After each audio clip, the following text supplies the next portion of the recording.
नमस्कार आप सभी को। जैसा कि आप जानते हैं आज हम बात करने वाले हैं लिहोसिन नाम की दवाई के बारे में। ठीक है, इसके बारे में संपूर्ण जानकारी हम देखने वाले हैं कि ये दवाई क्या है, क्या काम करती है, क्या इसे सच में फसलों पर डालना इतना ज़रूरी है। तो शुरू करते हैं। सबसे पहले तो ये दवाई है, नाम इसका क्या है, लिहोसिन नाम की दवाई है। बीएसएफ कंपनी की तरफ से ये दवाई आती है। ठीक है, इसके अंदर जो केमिकल होता है उसका नाम है क्लोरमेक्वेट क्लोराइड। अब अगर इसकी बात करें तो ये क्या है, तो यहाँ पर लिखा हुआ है ये एक टाइप का क्या है, ग्रोथ रेगुलेटर है। अब ग्रोथ रेगुलेटर मतलब हिंदी भाषा में हम समझे तो वृद्धि को नियम, इसे हम कहते हैं वृद्धि नियामक, मतलब वृद्धि को जो नियंत्रित करे। अब इसे फसलों पर क्यों डाला जाता है, मेन क्वेश्चन तो ये है। देखो, तो इसे हम फसलों पर डालते हैं इसकी वृद्धि को, फसलों की वृद्धि को नियंत्रित करने के लिए। अब वृद्धि को नियंत्रित क्यों करना है, इसलिए हमको सबसे पहले समझना पड़ेगा कि फसलों की जो वृद्धि है वो कितने टाइप की होती है। ठीक है, तभी हम इसको डालना है या नहीं डालना है, डालना है तो कब डालना है। ठीक है, ये सारी चीज़ों को हम समझ पाएंगे। वीडियो को कोशिश करें कि पूरा देखें।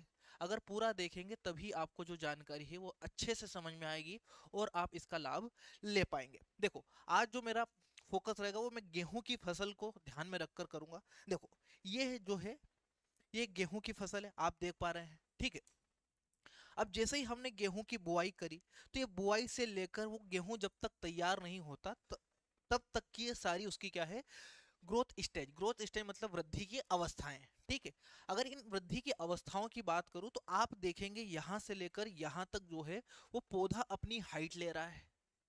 यहाँ से लेकर यहाँ तक पौधा जो है अपनी हाइट ले रहा है, मतलब अपनी जो वानस्पतिक वृद्धि है वो किए जा रहा है। लेकिन इसके बाद आप देखेंगे कि वृद्धि मतलब हाइट उसकी रुक गई, उसके बाद उसके अंदर क्या निकलना चालू हुई, बालियां निकलना चालू हुई। तो यहीं से हम वृद्धि को दो भागों में बांट सकते हैं कि वृद्धि जो होती है वह दो प्रकार की होती है। एक को हम कहते हैं वानस्पतिक वृद्धि, जैसा कि आप दे रखते हैं।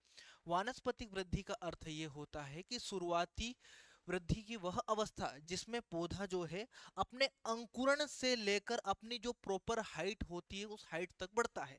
इसमें क्या करता है वो ज्यादा से ज्यादा, जैसे गेहूं की बात करें तो ज्यादा से ज्यादा कल्ले निकलेंगे, कल्ले निकले के बाद पौधा एक अपनी प्रॉपर हाइट लेता है, प्रॉपर उसकी पत्तियां बनती है। ठीक है, और जब वो एक निश्चित हाइट ले लेता है उसके बाद वो हाइट लेना बंद हो जाता है और उसके बाद में उसकी कौन सी वृद्धि चालू होती है, प्रजनन वृद्धि। वानस्पतिक वृद्धि में क्या करता है, पौधा जो है वो फोकस करता है पत्तियां बढ़ाने के ऊपर, उसके जो ज्यादा ज्यादा कल्ले हैं टहनियां बढ़ाने के ऊपर वो ध्यान देता है।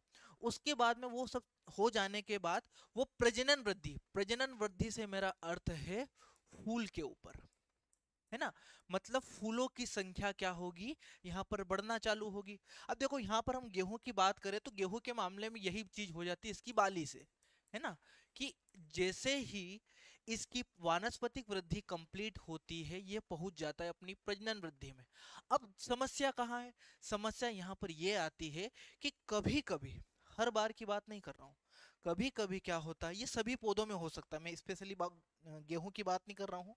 आप हर पौधे में ये जो सिस्टम है यही होता है कि शुरुआती अवस्था में क्या है कि पौधा वानस्पतिक वृद्धि और उसके बाद में प्रजनन। लेकिन पौधा क्या है कि यहाँ पर वृद्धि बंद हो जाना चाहिए, फिर उसमें क्या आना चाहिए, बाली। लेकिन पौधा ऐसा नहीं करता है और वो अपनी वानस्पतिक वृद्धि को ही जारी रखता है। तो ऐसी कंडीशन में होता क्या है कि पौधा इस स्टेज से उस स्टेज में पहुंच ही नहीं पाता। अगर पहुंचता भी है तो उसके अंदर जो है फूल की मात्रा हम बोल सकते हैं कि उतनी नहीं रहती। दूसरे पौधों में बात करो तो वहां फूल बनते हैं, और यहाँ पर भी हम बात करें तो बाली क्या आएगी, देरी से आएगी, देरी से आएगी तो वो फिर छोटी भी बनती है ना। तो ये समस्या होती है। और जब ग्रोथ देखो, कभी कभी किसानों को क्या लगता है तो वो पहले ही छिड़क देते हैं, जैसे बाकी लोग छिड़क रहे हैं तो वो भी छिड़क देते हैं। तो भैया हमें इस हाइट पे पौधे को नहीं रोकना है, उसको कम से कम ये हाइट तो जाने देना है ना। मतलब कि एक पौधा अच्छा उत्पादन कब करेगा, जब वो अच्छे से ग्रोथ कर पाएगा, जब उसकी अच्छे से वृद्धि होगी। हम यहाँ पर बात कर रहे हैं ज्यादा वृद्धि की। अगर ज्यादा वृद्धि होती है तो पौधा जो है फिर उसकी प्रजनन वृद्धि के ऊपर उसका प्रभाव पड़ता है। वानस्पतिक वृद्धि ज्यादा होने से प्रजनन वृद्धि कम होती है, प्रजनन वृद्धि कम होना मतलब फूल कम बनना, फूल कम बनना मतलब फल कम बनना, है ना। बाली अगर छोटी रहेगी तो उसके अंदर दाने कम बनेंगे, है ना। अगर स्पेशली मैं गेहूं की बात करूं तो ऐसा कब होता है, ऐसा दो ही अवस्था में हो सकता है। सबसे पहली बात कि आपने अर्ली कोई सी वेराइटी लगाई हो। अर्ली वेराइटी से मेरा मतलब ये है कि कोई ऐसी वेराइटी जो कि 25 अक्टूबर से 5 नवंबर, है ना, 25 अक्टूबर से लेकर 5 नवंबर के बीच में अगर बुआई करी है आपने, तो क्या होता है कि बाद में तापमान जो है वो जल्दी कम नहीं होता। जैसे इस साल हो रहा है कि निमाड़ की बात करें तो टेम्परेचर अभी इस समय तक जो डाउन जाना चाहिए था वो नहीं गया है। तो टेम्परेचर जब डाउन नहीं जाता है तो पौधा क्या होता है कि ज्यादा वृद्धि करने लगता है। और जब ज्यादा वृद्धि करेगा तो ज्यादा वृद्धि के कारण जो गेहूं की फसल है वो गिर जाएगी। ठीक है। तो हम जो है उस वृद्धि को रोकने के लिए इस लिहोसिन नाम की दवाई का छिड़काव करते हैं। ये क्या करता है ये दवाई, आप समझेंगे कि ये जो है इस वृद्धि को रोक कर, वानस्पतिक वृद्धि को रोककर पौधे को ट्रांसफर कर देती है उसकी प्रजनन वृद्धि में। मतलब कि लिहोसिन नाम की अगर आप दवाई छिड़कते हो तो उससे होगा क्या कि उस पौधे की हाइट रुक जाएगी और पौधे में क्या बनना चालू हो जाएगी, फूल, या हम बोल सकते हैं कि जो बाली है उसकी बनना चालू हो जाएगी। तो ये रहा इस दवाई का मुख्य काम। तो यहाँ पर अपने को दो चीजें बहुत क्लियर होना चाहिए कि आपको ये दवाई छिड़कना ही है ऐसा बिल्कुल भी जरूरी नहीं है। आप कौन कौन सी फसलों में यूज कर सकते हैं, आप हर प्रकार की फसलों में यूज करते हैं। लगभग सभी प्रकार की सब्जियों की फसल हो गई, इवन हम कपास में यूज करते हैं। कुछ बागवानी फसल होती है जैसे अंगूर, अंगूर में भी यूज करते हैं। आपको समझ में आना चाहिए कि काम क्या है। काम है कि इसका वृद्धि, कौन सी, वनस्पतिक वृद्धि को रोक के पौधे को ट्रांसफर करना होता है उसकी प्रजनन वृद्धि में। मतलब उसको कहना होता है कि भाई अब तो फूल बना है ना, तो फूल बनाने के लिए ये जो है दवाई छिड़की जाती। इसको छिड़कने से बाली जल्दी बनती है ना, फूल ज्यादा बनते हैं। और गेहूं की बात करें तो कौन कौन सी स्टेज में इसको छिड़का जा सकता है। ठीक है। तो अगर हम गेहूं की बात करें तो अगर आपने अर्ली वेराइटी लगाई है ना, मतलब क्या करी है, जल्दी बुआई करी है, जल्दी बुआई अगर आपने करी है तो आप क्या कर सकते हैं कि इसके दो स्प्रे कर सकते हैं। फर्स्ट स्प्रे, है ना, पहला स्प्रे आप कर सकते हैं जब इसकी पहली गांठ बनती है, पहली गांठ। और ये कब होता है, ये होता है 50 से 55 दिन की उम्र पर, है ना। और दूसरा स्प्रे कर सकते हैं आप जब जो ये बाली है ये निकलना चालू होती है। ठीक है।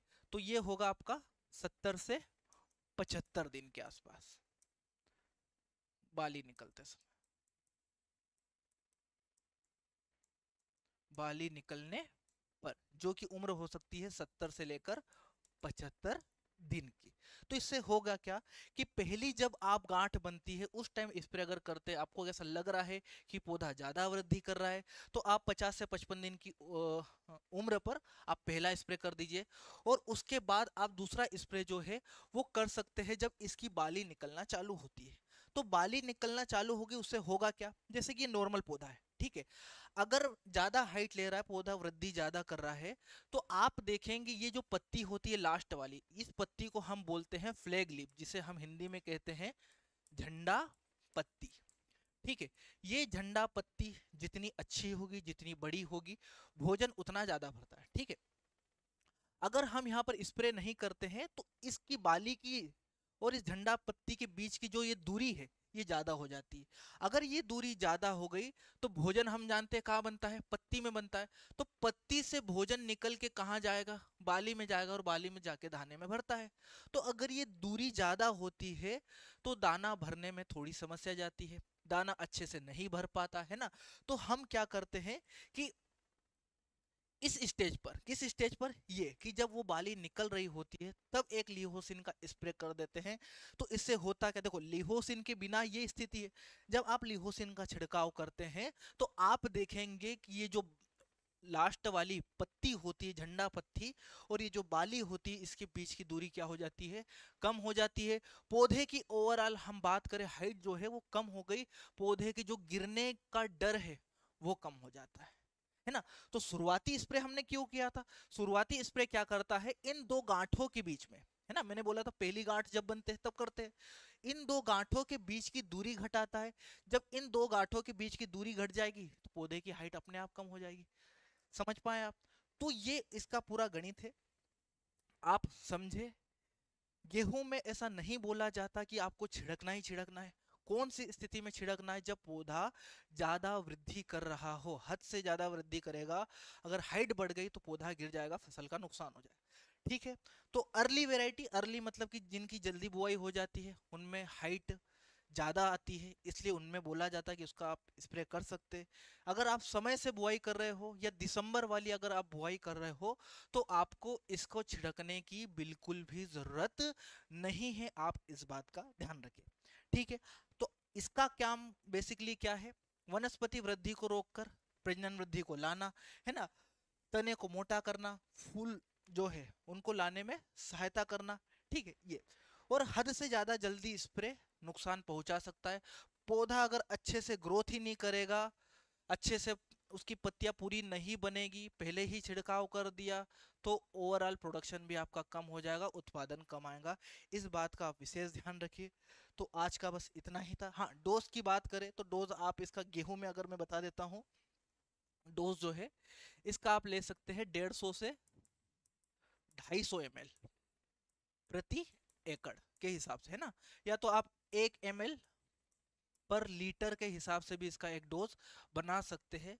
अलग अलग फसलों में अलग अलग डोज रहता है। ठीक है, आप जब दवाई लेने जाते हैं तो दुकानदार से या आसपास आपके कौन सी क्रॉप लगती, अच्छे जानकार व्यक्ति से आप पूछ सकते हैं, सही डोज लेना है। ठीक है, इसके समकक्ष एक दवाई और आती है जिसका नाम है चमत्कार। ठीक है, तो दोनों में से मैं बेस्ट कहूंगा कि आप दोनों में से लिहोसिन को अगर रखते हैं तो ज़्यादा फायदा रहेगा।